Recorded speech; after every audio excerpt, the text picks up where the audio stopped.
Mas agora que já está em gravação, desejo mais uma vez um bom dia a todos. 10 de setembro de 2024, mais uma reunião da Comissão de Gestão de Pessoas, Trabalhista e Previdenciária da Abiab Sindicor e Aresp. Sou Reinaldo Megna, presidente executivo da Abiab Sindicor, diretor executivo. Então, vamos lá. Eu estava falando que o nosso tema de hoje é a contribuição adicional ao RAT para a aposentadoria especial. Impactos e adequações, considerando as implicações financeiras e estratégias para lidar com as mudanças na contribuição ao RAT.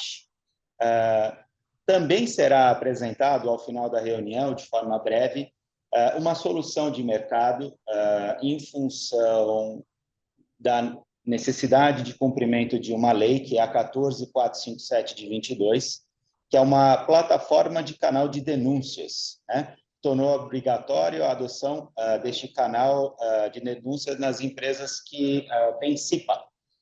E existe uma empresa que foi catalogada na Fiesp como empresa parceira, e ela, então, nos oferecerá uma informação conceitual sobre o tema, e ela vai dizer qual é a ferramenta que ela disponibiliza ao mercado para comercialização.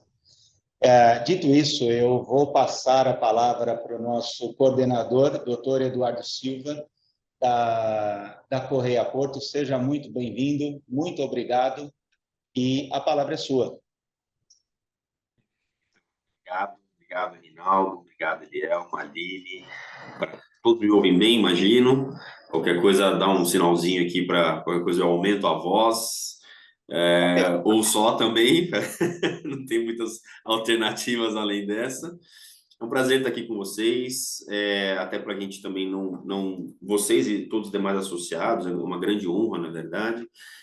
A ideia não é nos alongar aqui, já havia sido comentado desse apartezinho ao fim da reunião para fazer essa menção dessa legislação que o Reinaldo comentou. Então, sem perda de tempo, eu vou iniciar aqui a apresentação que nós preparamos para tratar do tema, tá? Só fazendo aqui um comentário introdutório. O que acontece?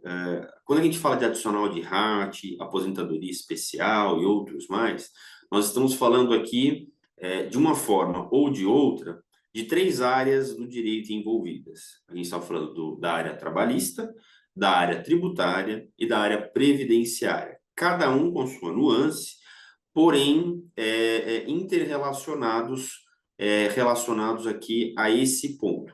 Então, bem na verdade, eu fiz uma apresentação aqui bem didática, didática assim, no sentido de trazer aqui toda a base legal envolvendo o tema, para mais ao fim a gente abordar exatamente aquilo que tem sido a efetiva problemática.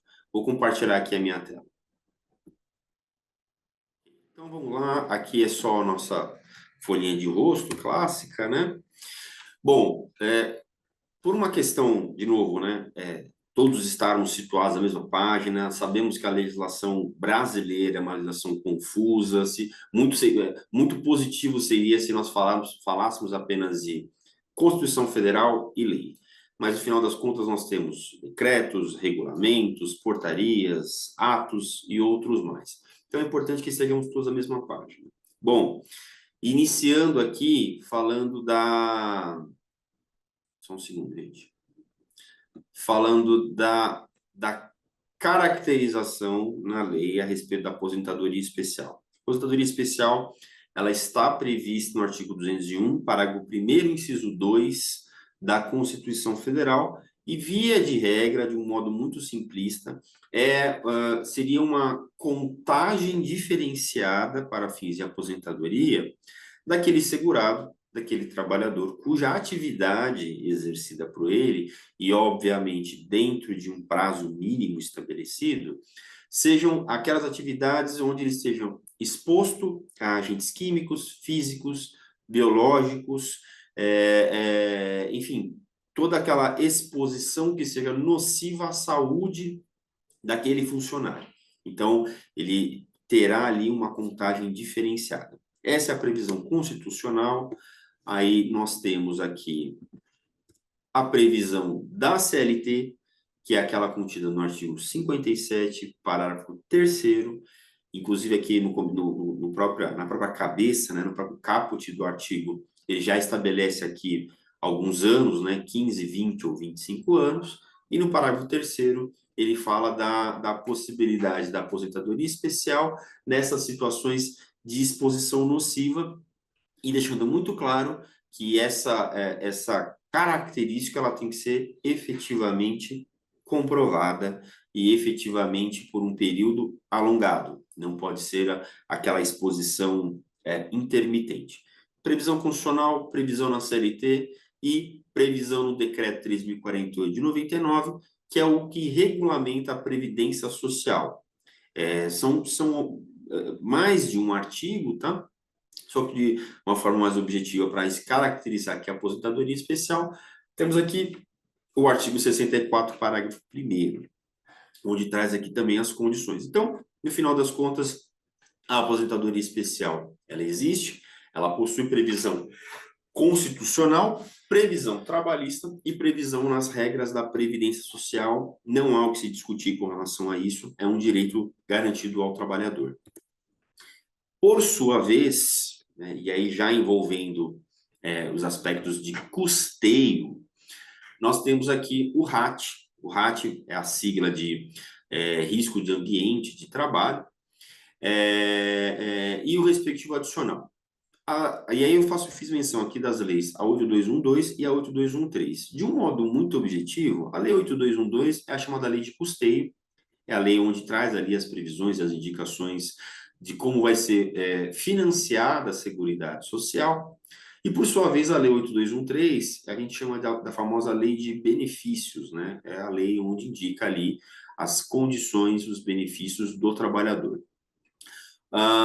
O RAT, comumente chamado de RAT, ele possui uma variação, né, que é de 1 a 3%, e sobre o RAT, existe ali um fator de cálculo, né, que é o famoso FAP, que a partir das suas métricas e aplicações, permitirá que o RAT a ser pago pela empresa possa ser reduzido pela metade, ou, se for o caso, dobrado, multiplicado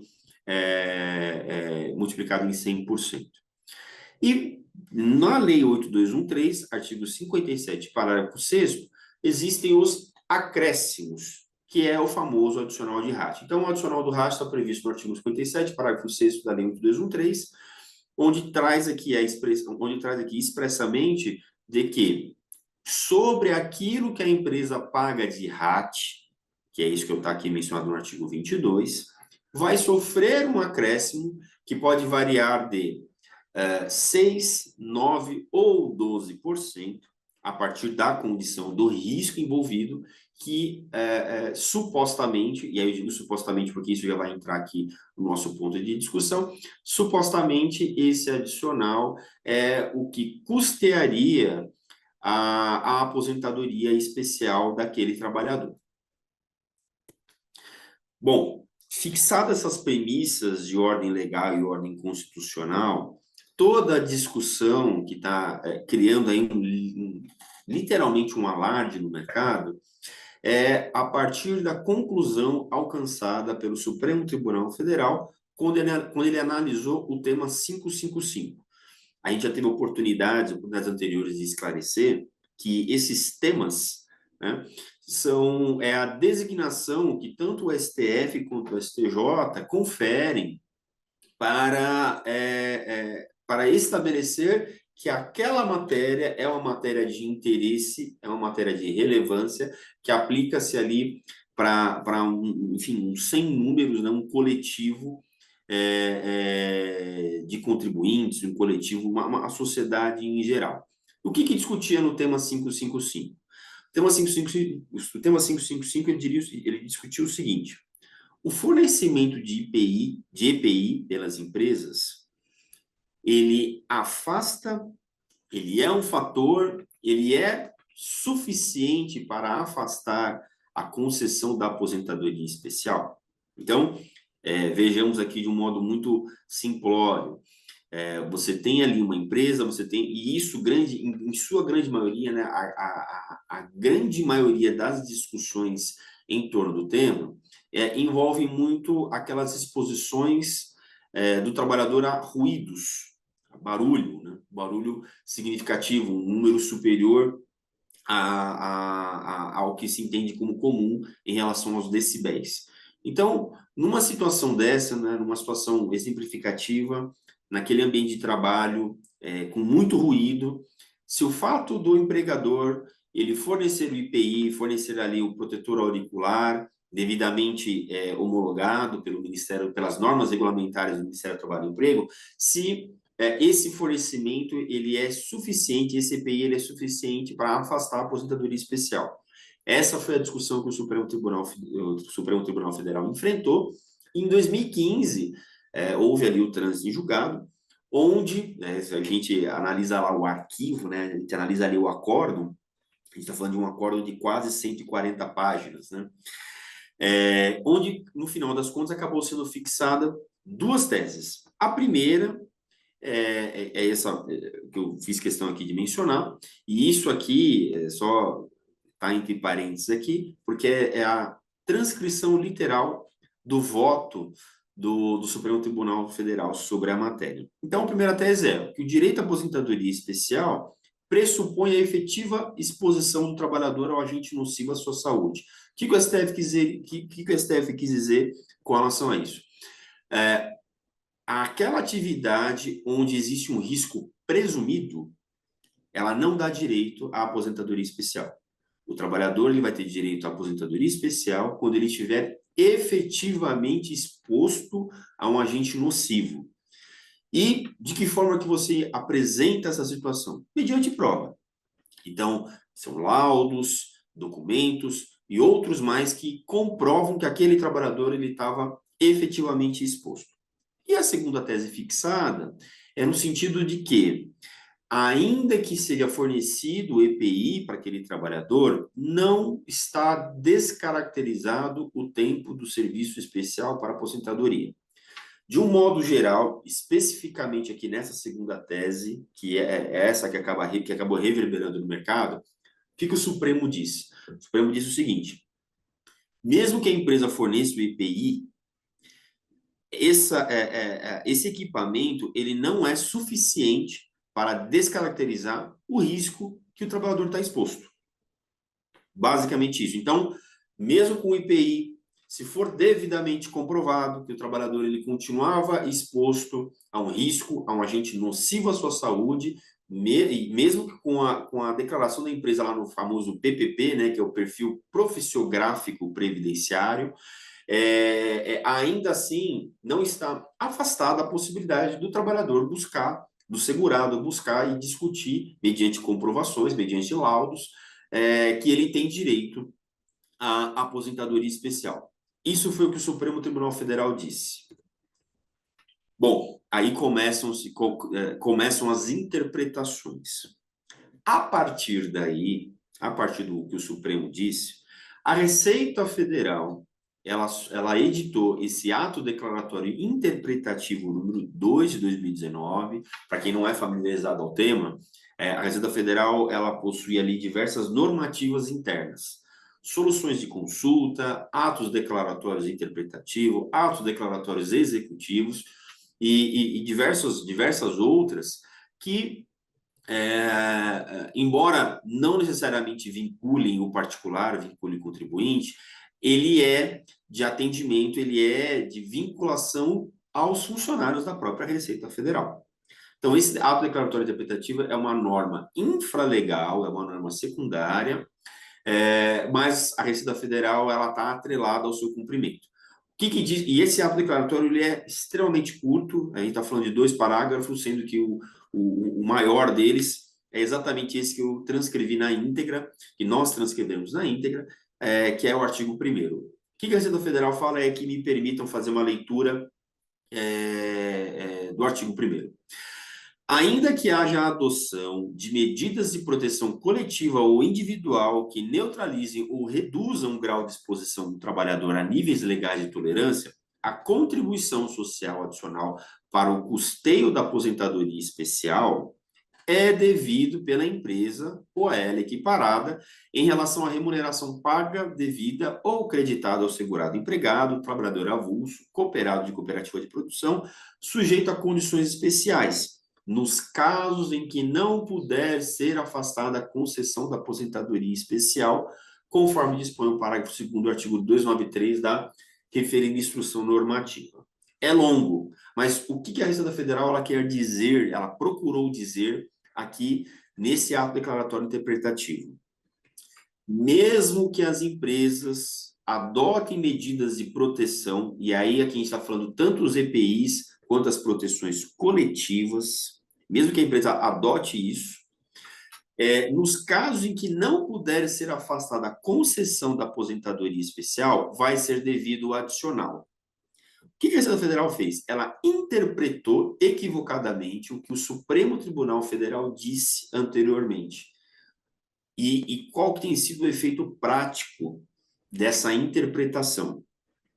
Aqui, né, no slide anterior, eu havia mencionado que, especificamente com relação à segunda tese, o Supremo Tribunal Federal disse o seguinte: mesmo com o fornecimento de EPIs, né, mesmo com a adoção de medidas, ainda assim é possível que o trabalhador busque a comprovação de que ele terá direito à aposentadoria especial. É isso que o Supremo Tribunal Federal diz.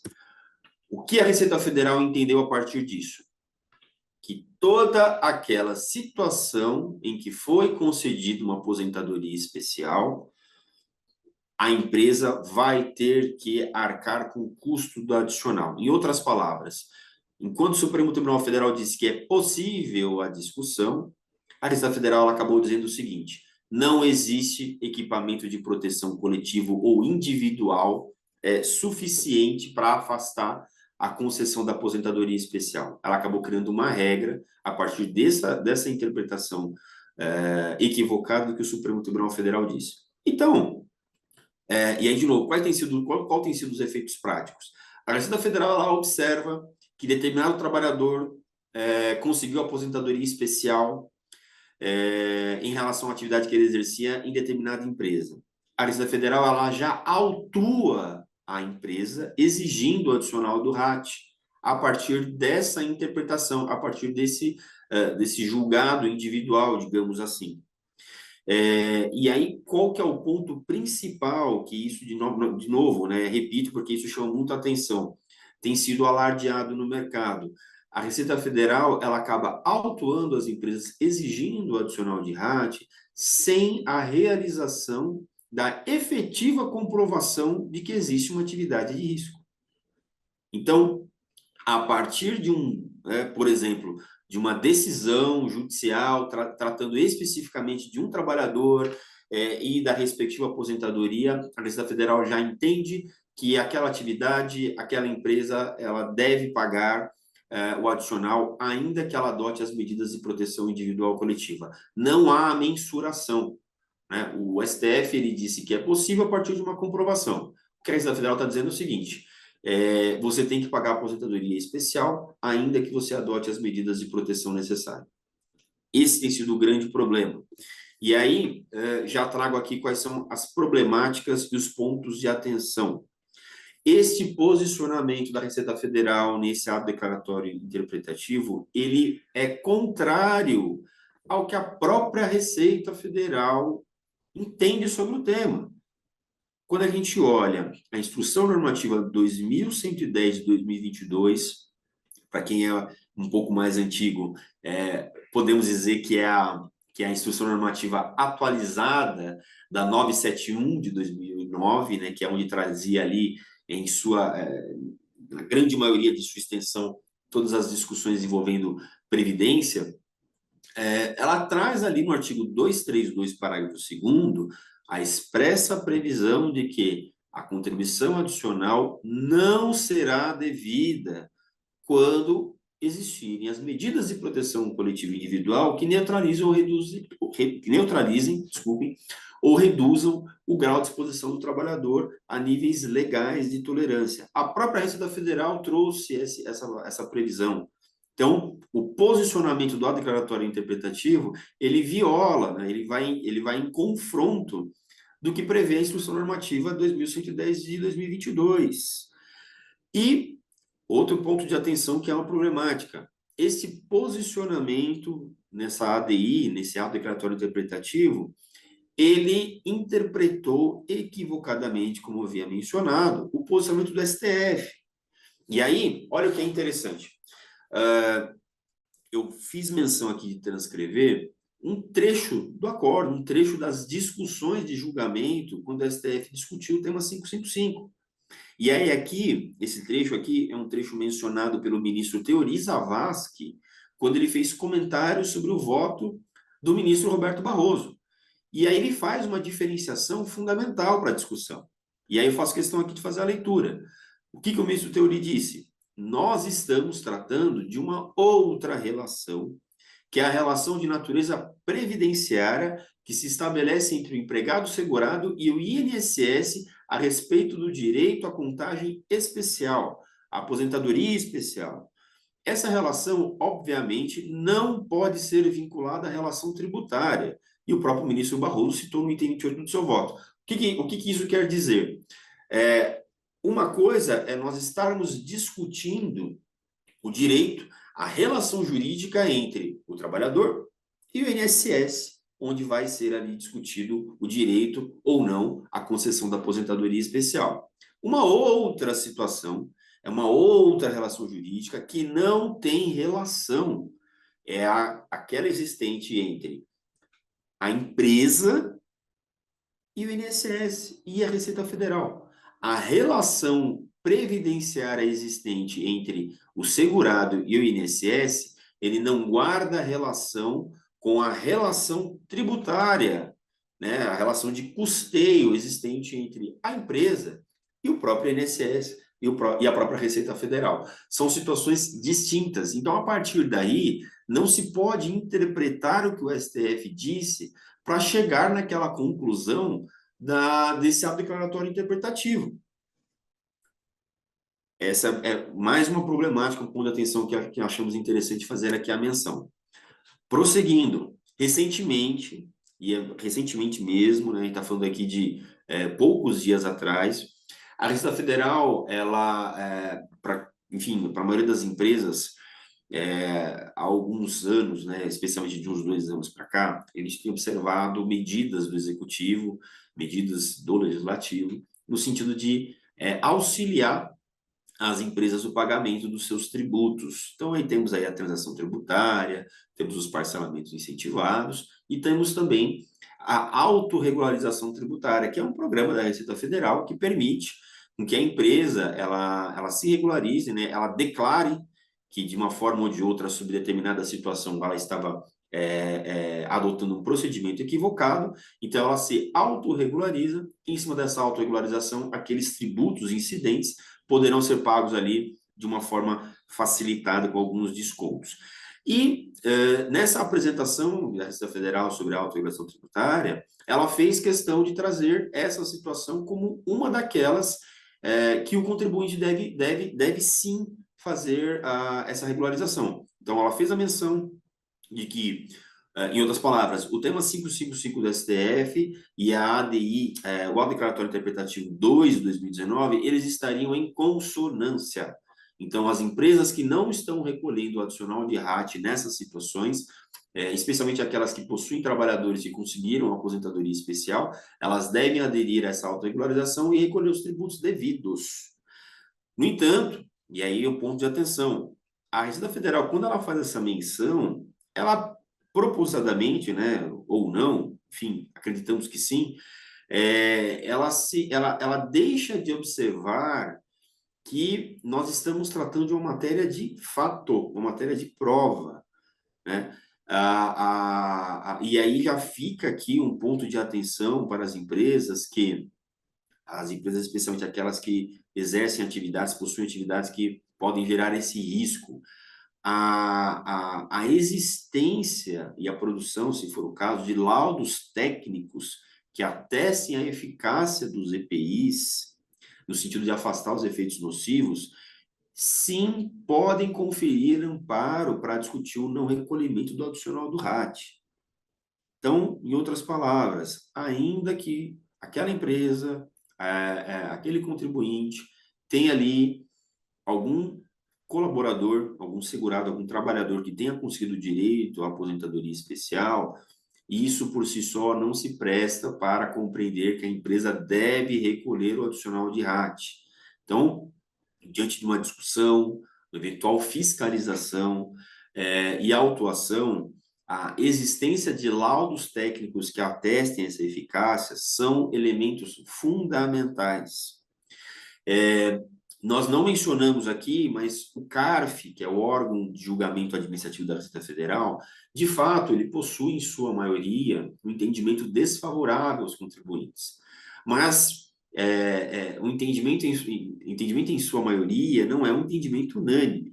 Então, existem também julgados favoráveis aos contribuintes, em que se afastou o recolhimento do adicional do RAT, onde houve a efetiva comprovação da qualidade e eficácia dos EPIs. Então, isso é um ponto que as empresas devem se atentar. De novo, né, um outro ponto aqui, esse tema tem sido provocado no mercado. Há o parecer 1734 de 2022 da Confederação Nacional da Indústria, que defende que o perfil profissiográfico e o laudo técnico das condições do ambiente de trabalho, eles são elementos suficientes para a comprovação da exposição ao risco. Então, a partir da análise desses documentos, haveria ali a efetiva comprovação, a presunção de que as medidas de proteção coletiva individual fornecidas pela empresa são suficientes para afastar o recolhimento adicional de RAT, são suficientes para afastar a concessão da aposentadoria especial. E aí a situação se inverte, né, digamos assim.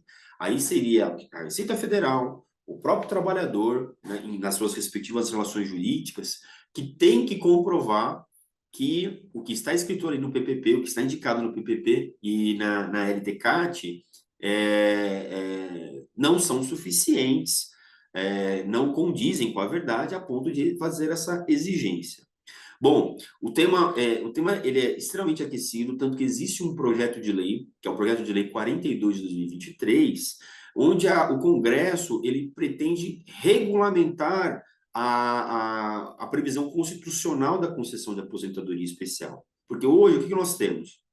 A discussão envolvendo a regulamentação da aposentadoria especial, ela vem prevista na CLT, vem prevista no regulamento da Previdência Social e nas leis de custeio e lei de benefício de um modo esparso.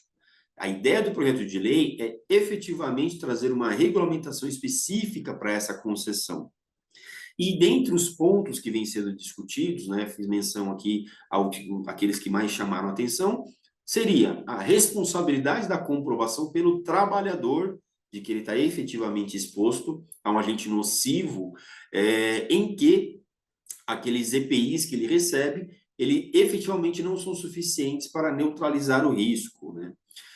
A comprovação, né, fica por conta da efetiva comprovação técnica, né, por meio de laudos, sujeitos à fiscalização, de que existem ali medidas de proteção efetiva. Esse item 2 seria de responsabilidade das empresas. E o item 3, que é um item muito interessante, né? Hoje a gente observa que muitos trabalhadores que se aposentam, eles acabam continuando trabalhando. E aí esse item 3, ele procura tratar da seguinte forma: se aquele trabalhador ele teve direito a uma aposentadoria especial, a uma contagem de tempo específico, justamente porque ele estava exposto a um agente nocivo à sua saúde, então esse trabalhador que se aposenta, ele efetivamente não pode continuar trabalhando. Então, nessas situações, haverá o cancelamento da aposentadoria daquele trabalhador. Então, são pontos interessantes. O projeto de lei não é muito extenso, houve uma alteração recente nele, ainda na proposta em tramitação, mas esses foram os pontos que nos chamaram a atenção. Agora, no mês de julho, né, precisamente no dia 3 de julho, A Comissão de Previdência, Assistência Social, Infância, Adolescência e Família da Câmara dos Deputados promoveu uma audiência pública para tratar desse projeto de lei. Diversas entidades participaram, não só a entidade do campo laboral, como as entidades de classe empresarial, a CNI participou, onde foram trazidos ali diversos pontos. É bem verdade que quando a gente analisa ali a ata dessa audiência pública, a gente observa muito mais uma preocupação de defesa do próprio segmento daquele representante do que da legislação como um todo, né? Então, nós tivemos ali participação de representantes do Sindicato dos Vigilantes, dos aeronautas e outros mais. Então, dentre as discussões, nós acabamos indicando aqui duas que chamaram muito a atenção. A primeira é que a proposta da vinculação da aposentadoria ela seja analisada a partir da atividade do empregado e não a partir da atividade do segmento empresarial.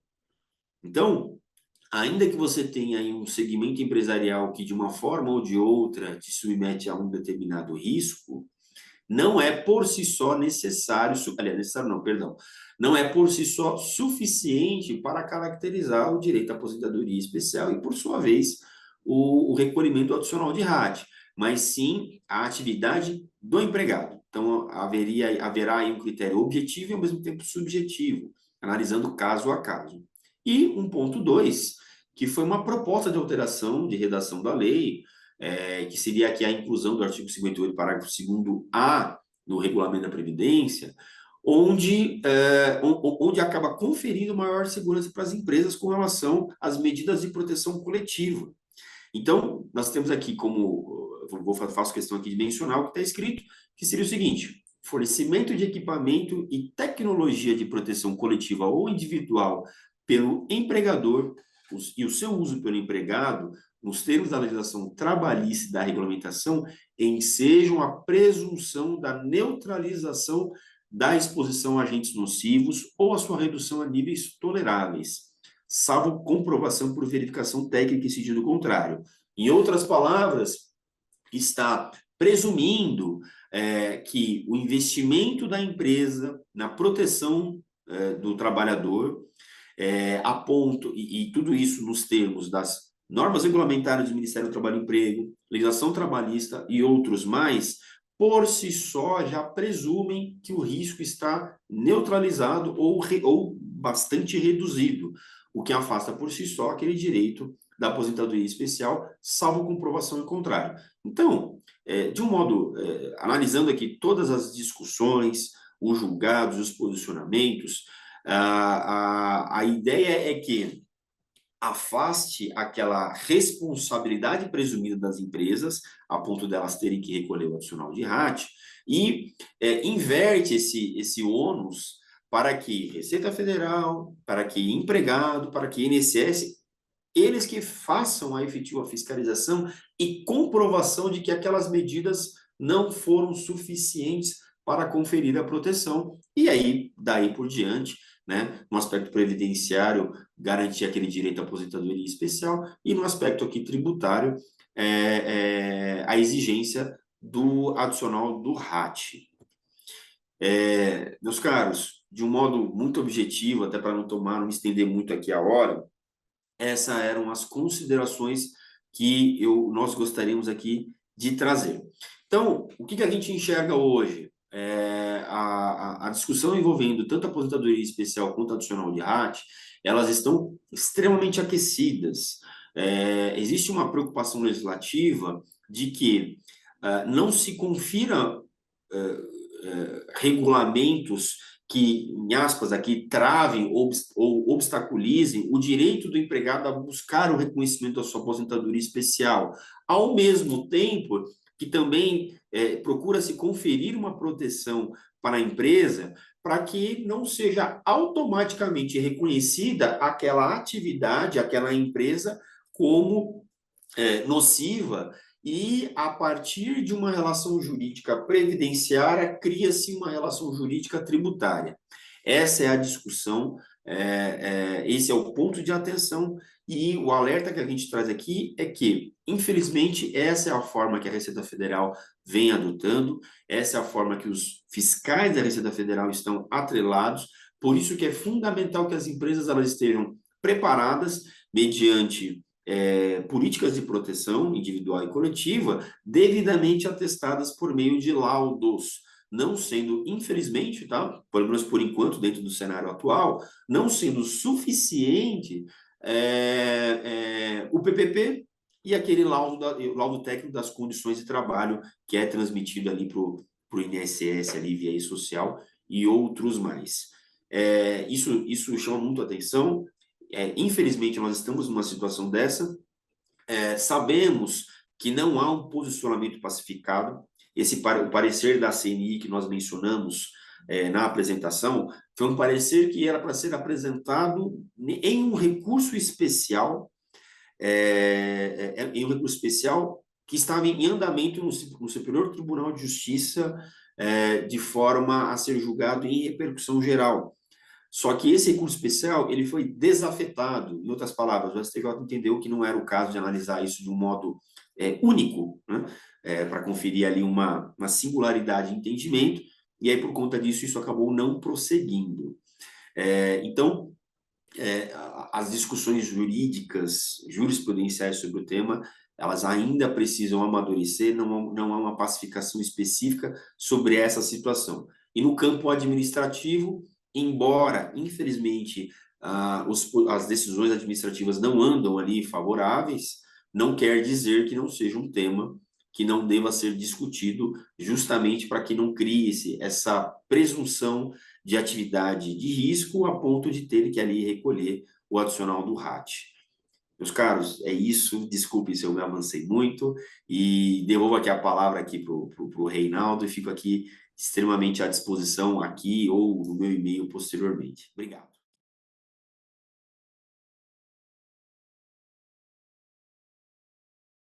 Por favor, nos acompanhe aqui na exposição do Pedro.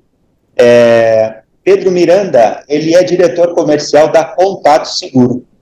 E o Pedro vem falar para a gente aqui sobre a legislação inerente à questão de oferecer um canal de denúncia e como que isso funciona em tese e, tecnologicamente falando, o que a Contato Seguro oferece no mercado. Eu defini bem o tema, Pedro? Perfeitamente.